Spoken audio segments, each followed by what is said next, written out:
दक्षिण मुंबई लोकसभा मतदारसंघावर शिवसेनेनं दावा ठोकलाय। यशवंत जाधवांनी अचानक दक्षिण मुंबई मतदारसंघावर हक्क सांगितलेला आहे। भाजपनं तिथं उमेदवार देखील आता जवळपास निश्चित केलाय। तर दक्षिण मुंबईवरून भाजप आणि शिवसेनेमध्ये तणाव निर्माण झालेला आहे। पाहूयात।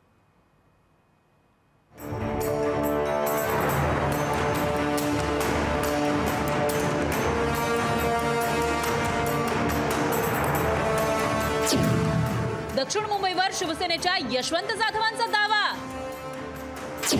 भाजप आणि शिवसेनेत दक्षिण मुंबईवरून वाद। दक्षिण मुंबईवरचा दावा सोडण्यास शिवसेनेचा नकार। शिवसेनेच्या अनेक मतदारसंघांवर भाजपनं दावा केलेला असताना ते मतदारसंघ स्वतःकडे ठेवण्यासाठी आता शिवसेनेचेच नेते रणमैदानात उतरलेत। दक्षिण मुंबई लोकसभा मतदारसंघावर आता शिवसेनेने नाही पण शिवसेना नेते यशवंत जाधव यांनी दावा केलाय। यशवंत जाधवांच्या काही कार्यकर्त्यांनी सोशल मीडियावर यशवंत जाधवांचा प्रचार सुरू केलाय। दक्षिण मुंबई शिवसेनेच्या हातून जाणार अशी दाट शक्यता असतानाच आता सोशल मीडियावरून ध्यानी मनी नसलेले उमेदवार समोर आलेत। शिवसेनेच्या दावेदारीमुळे भाजप नेत्यांनी सावध पवित्रा घेतलाय। दक्षिण मुंबईतून महायुतीचाच उमेदवार निवडून येईल असं भाजपनं जाहीर केलंय। महायुतीचा उमेदवार त्या ठिकाणी दक्षिण मुंबईत असेल।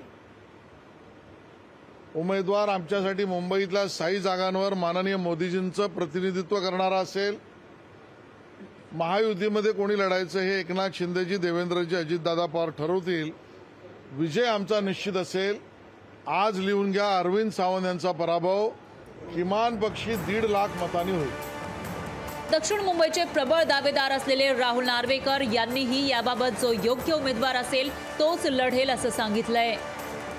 मला वाटतं दक्षिण मुंबईचा उमेदवार कोण असावा हे एनडीएचे नेते ठरवतील आणि मला खात्री आहे की जो सर्वोत्तम उमेदवार असेल या मतदारसंघासाठी त्याला संधी दिली जाईल आणि ज्याला संधी दिली जाईल त्याच्यासाठी आम्ही सर्वजण मेहनतीने आणि मेहनतीची पराकाष्ठा करत काम करू आणि त्याला निवडून आणू।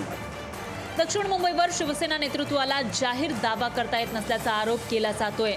त्यामुळे दावेदार निर्माण करून भाजपला योग्य संदेश देण्याची आणि दबाव कायम ठेवण्याची शिवसेनेची रणनीती असावी। ही रणनीती यशस्वी होते का ते पुढच्या यादीत स्पष्ट होणार आहे। चेतन ननावरे, लोकशाही मराठी, मुंबई। लोकशाही मराठी ऐका, पहा, जागरूक रहा।